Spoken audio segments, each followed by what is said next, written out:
Hello, and welcome to this talk, which is hosted by the UCL Autonomous Shipping Project. I'm Dr Melis Ozdel, the project leader. And I'm Olivia Tolson, the project editor.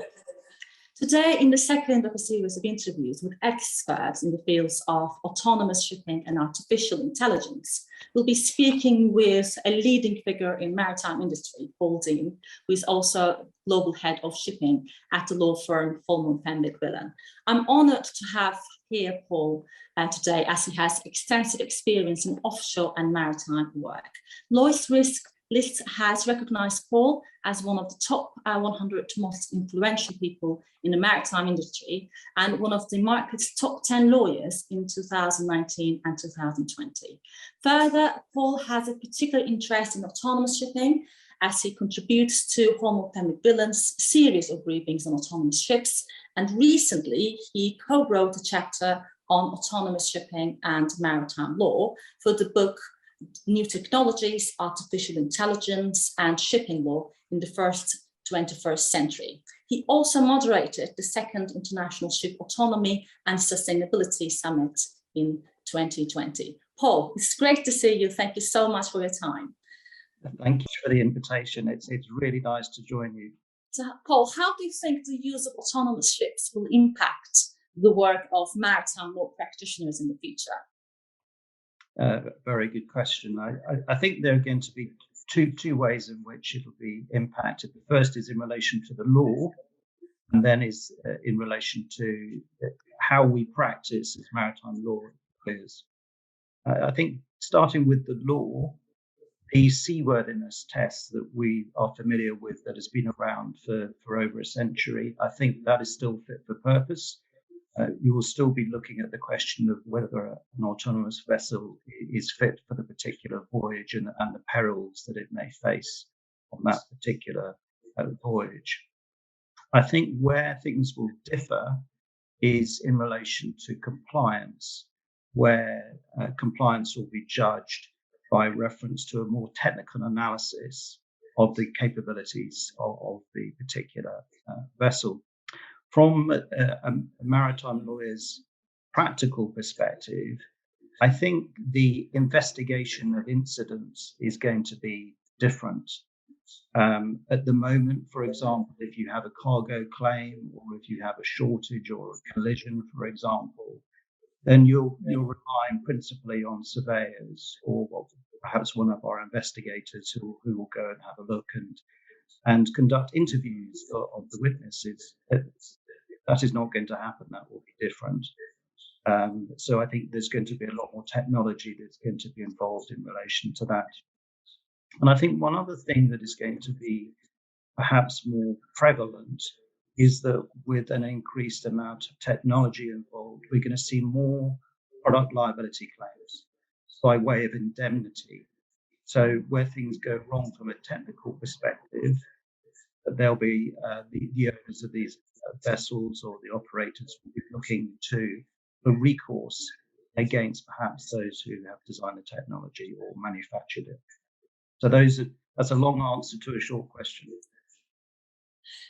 As you have explained in your work on autonomous ships, cyber risks associated with their use is very poignant. Please, could you explain this for our viewers? Yes, of course.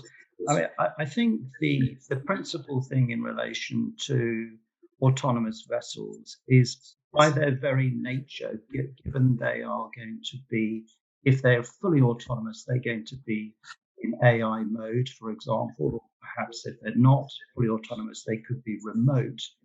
The chances of them being attacked by a hacker is by its very nature greater than perhaps a vessel that's operated with a maritime crew, where there's less connectivity between the vessel and the internet, which is really where the interface, the risk interface exists. And I think what we need to look at, if we go back in time to the ISPS code, which you will recall was brought in to avoid an equivalent at sea in the same way as 9/11 to deal with that risk. We've got the cyber regulations, which came into effect from January of this year. And we had a presentation recently as part of our Marine Insurance Week. And as part of that, there was a joint presentation that I was involved in with the chief executive of a company called CyberOwl. HFW have recently entered into a collaboration agreement with CyberOwl, so we can offer our clients a full service in relation to cyber risks.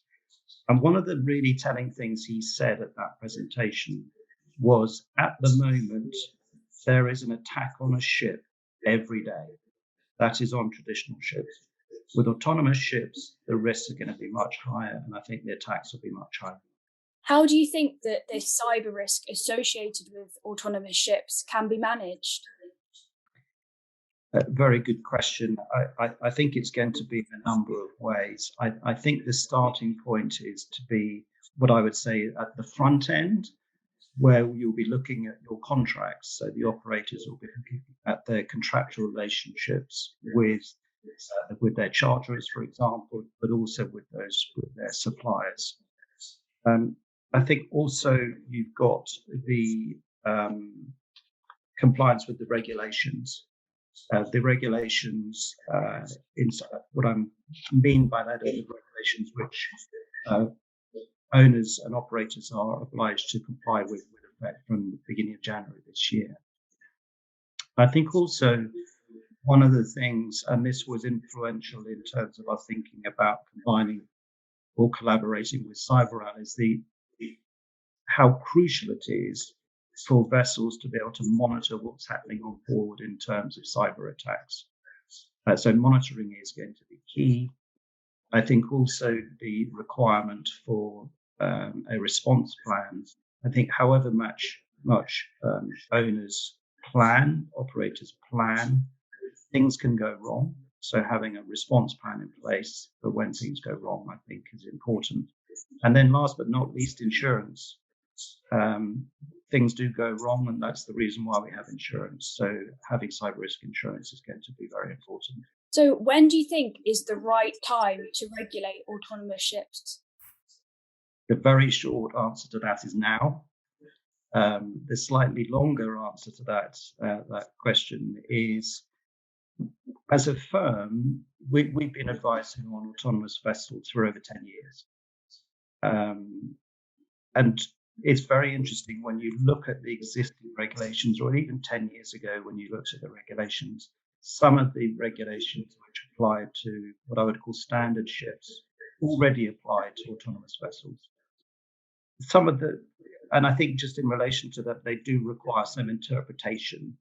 So, for example, everybody refers to the collision regulations and how, for example, the collision regulations apply to vessels where there's someone on board, but with just a little bit of interpretation, I think they can still work, they're still fit for purpose.